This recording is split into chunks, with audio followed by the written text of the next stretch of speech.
There's Okay, only but I'm sorry. Why sexual? Why does it have to be sexualized? Because I understand, and I study, Chinese history, and I have studied Mhm. specifically Mao and his tactics.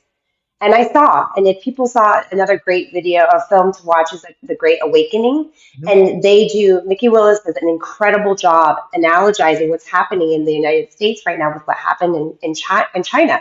Mhm. And I mean, we're talking about That's like great. Yeah. they would out their parents and they would Yes, bring them to government officials that's right. and they were trying to get rid of the four, The forts, traditions. the fort tradition, I'm yeah, sorry, go the ahead. four greats, Exactly. the four olds, yeah. But I didn't see the sexualization. And so I personally have an opinion about the sex. Like the sexualization of children that's the difference. So when people are talking, for example, I had James Lindsay on here a couple of weeks Mhm. ago. He Yeah. joined us and we had an incredible conversation, and I understand that. But the sexualization, that sexual nature of this agenda Mhm. and this Marxification of our children, Mhm. that's the piece that I think I know the answer to, but I just am wondering why it's different here in the United States than, for example, in China. Well, that's a culture thing because there's still when you're going to the Asian cultures, there's a lot more strict cultures and protocols around sexualization. So there's So still even that that was sacred, is what you're saying. that's still sacred, right? In Okay. America, because of the sexual revolution, it gave them another in. It gave them basically it's queer theory and critical theory. They're the same. It's the two sides of the same coin, but it's the Mhm. method, the method and the operating system's the same. But when you sexualize children, what the extra benefit of sexualizing children is that you open them up, you break them internally. Let me give you an example. Let's say you've got a 16-year-old girl who marched for BLM. Now, short of her getting hurt or arrested, even if she got arrested, as long as she didn't really get hurt, it doesn't really impact her life. Because if she, she'll probably grow up at 20 years old and go, I was stupid at 16. I went to the BLM. I didn't care. My friends went. I held some signs. As long as you're not chucking Molotov cocktails, you're like, okay. No, we've all done stupid things, right? You can go to a Right. BLM rally. You can post a little black square at 16. But when you get a 16-year-old sexualizer and she gets raped or she gets trafficked or she cuts off her breasts, you can't come back from that. You've broken them forever. And I'm going to give you an example that I've never given before. So Nicole, I'm going to give you this example that I've never given before on any show. And I learned it. I got to give credit to my friend Audio Copy. We had a Yeah. live stream and it was just a stream of consciousness. He's just a really smart guy. And he told me something that really hit me. He said, there are gangs like these really harsh Mexican gangs, right? Yeah. That Yeah. get their members to tattoo their face. You know that? No, I'm not just talking about like a Yes. teardrop. I'm talking about, the whole Right. thing. Yes. Yes. So why do they tattoo the face? Why not the arms? I mean, they do that too, but why the face, right? So he said the reason why they do that, besides the initiation, like how much pain can you take? When you tattoo someone's face, they can never join another gang. They Right. can't because you're literally marked, the symbols, everything. You're done. You belong to that gang.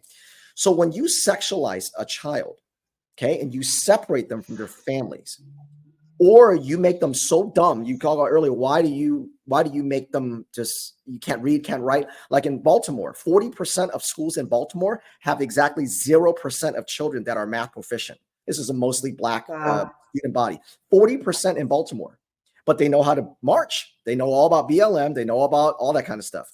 So that is their version of tattooing something on a child.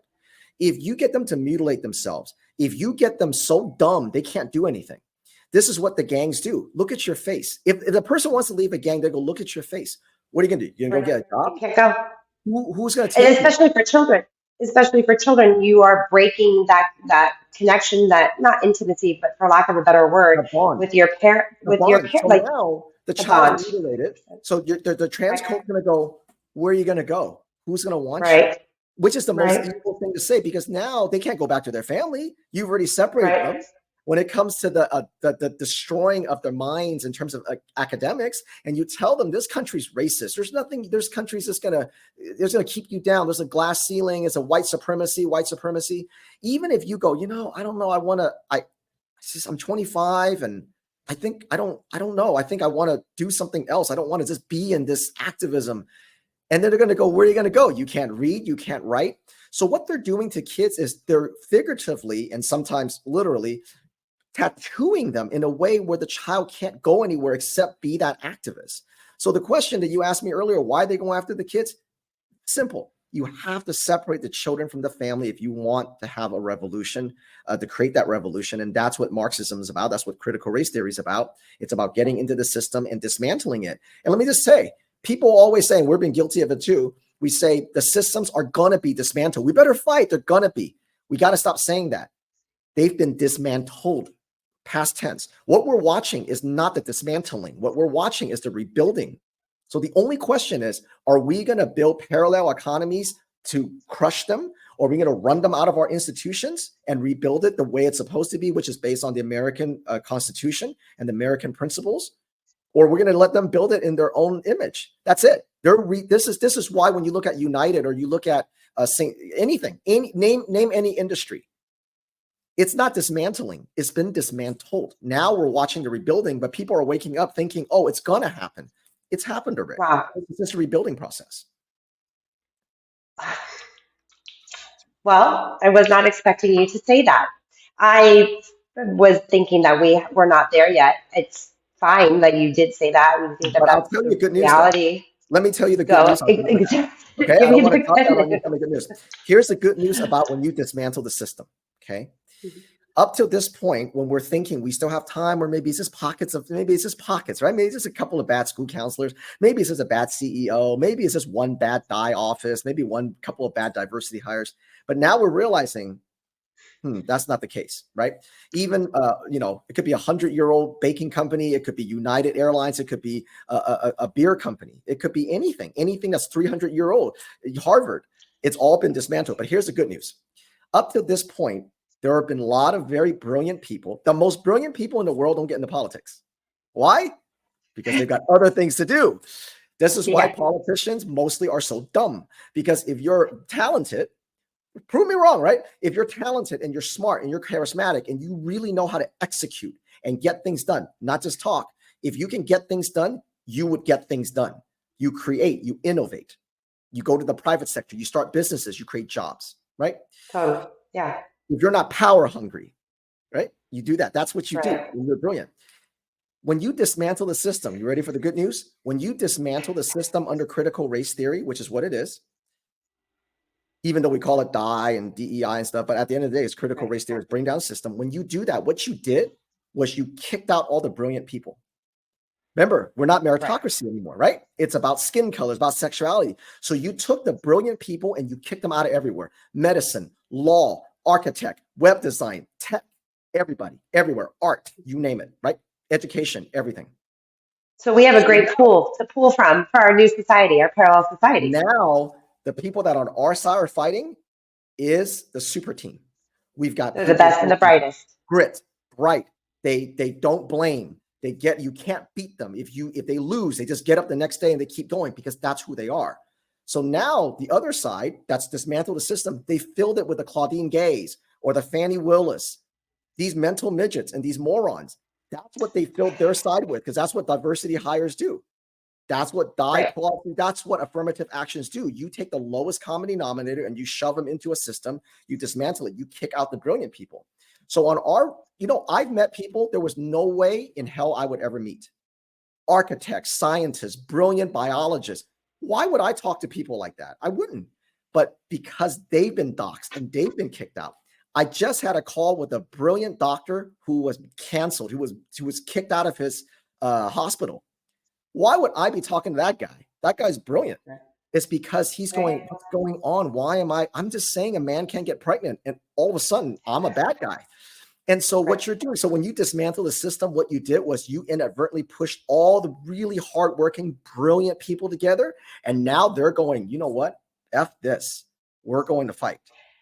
Well, then, if that's the case, isn't it just going to implode upon, collapse upon itself? There's no way that it can continue this way when there are people who don't actually want to work, who don't know what they're doing, who are not going to come back when things get tough, who can't take criticism, but want all the accolades and the salary and the benefits. I mean, that system is not self-sustaining. There's just no way that it can continue. So in terms of how and I ask in terms of a little bit rhetorical, but also in terms of where we put our efforts, then do we have to go after that system, or should we be focusing on building our own systems because that one will self-destruct eventually?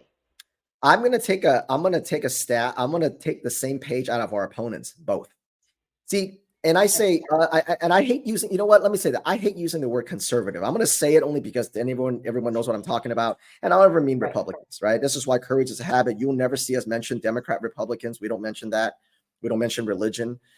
It's about I'm loving America, America and being a solid Americans, loving the Constitution and then not loving the Constitution. That's it. It's about Americans versus Marxists, right? But I'm going to say conservatives for just this part of it.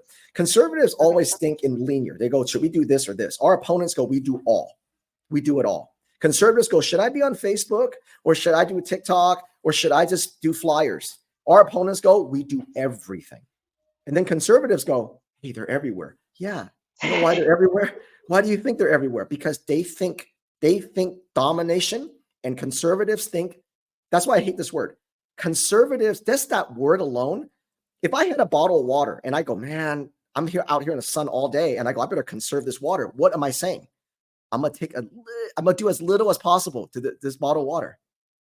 In this fight, in this war on children, you can't be conservative. You have to be offensive. You have to move forward. You have to create mistakes for them. You have to put pressure on them. You can't conserve. If you conserve, they go, this is what they do when you conserve.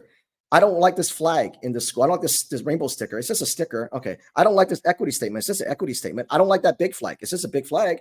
I don't like this class. It's just a class. That's what conserving means. You just go, I just conserve and okay, live and let live. And that's why I hate that term conservative, because that to people, it's inaction. It's apathy. That's psychologically, right. We have to overindulge in our advocacy. Actually, we have to go above and beyond. That's really interesting. I never thought about it that way. But that definitely has an impact on how one identifies themselves and then how they're going to align their actions with that label, whether they put it on themselves or someone else did. What you say is what you think, and what you think is what you say. This is why, I mean, I have a story about why I call it courage as a habit, but at the end of it. Yeah, I want to hear it. Go ahead. I'll tell you the story, but the reason why I wanted to call it courage as a habit is because, well, you know what? I'll tell you the story. So when I was, before I started, I had a small nonprofit here in Indiana, and I would go around and I would speak to parents because I was naive to think, oh, I'm from California. If I tell them this is what's coming, they're going to go, oh, heck no, I'm going to stop it. But to my surprise, because I was so naive, they reacted exactly like how Californians did 25 years ago. Nah, it's not going to happen here.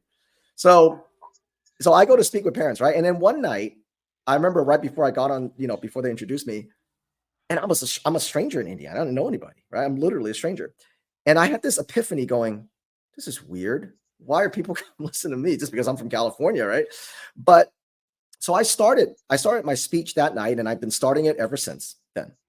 I still do it today. I would say each one of you in this room was probably pretty successful in some way, shape, or form. Some of you probably very successful, some of you mildly successful, but you're successful. Don't you find it weird that all of you brilliant, smart, beautiful people have to come on a Thursday or a Friday or a Saturday to come listen to a stranger tell you how to defend your kids? How weird is that? People have been defending their kids since the beginning of time. They cross oceans. They crawl through deserts just to give their children a better chance. If your child or grandchild was in a burning building and they were screaming for you and you knew they were in there, nobody could stop you. Nobody. Godzilla couldn't stop you from getting that building. As long as you save your kids, you would die, no problem, right? Totally. Yeah, so why is it that when someone tries to sexualize your kids or abuse them mentally, politically, all they have to do is point a finger at your face and say you're a bigot or a racist or a transphobe or homophobe, and all of a sudden you stand down? How weird is that? Why is that? Yeah. And I said, because you all have made fear a habit. And the reason why you made fear a habit is over time, someone said, hey, you got to take this anti-bias training and work. What? I don't think any of us don't get along. No, you got to take it. Yup, unconscious bias. I don't think so. Okay, fine. Put this rainbow sticker on your laptop. I don't want to put a ring. All right, fine, boom. Put that black square. Put that pronoun in your email. Do this, right? And every time you try to say something, they go, that's racist. You're like, I'm just stating a fact. Why is that racist? Well, you can't speak because you're white. or you can't speak because you're not black, or because you're this privilege or whatever, right? Whatever race, you're white adjacent, whatever. So you've made fear a habit. The problem with a habit, just like any habit, is every time you practice that habit, it becomes a little easier the next time. So because you've been silent, I better not say that, they're going to call me this.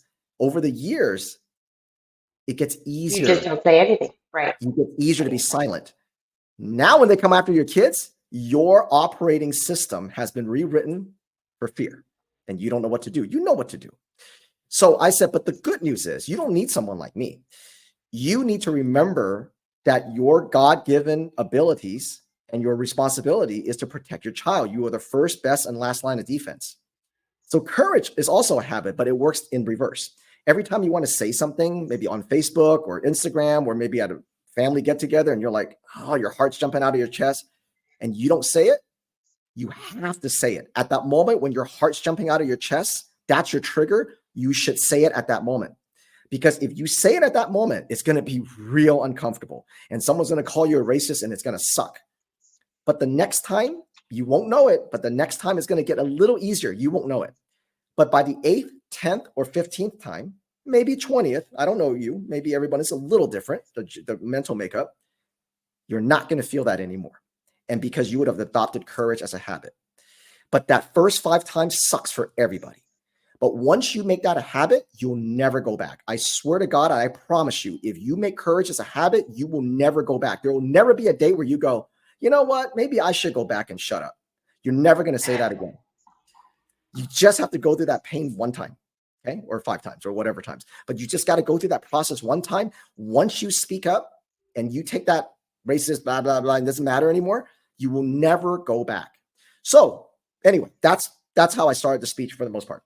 So then when it came to start the national organization, I thought, I wanted a name that every time someone said it, it gave them hope and inspiration without them knowing it.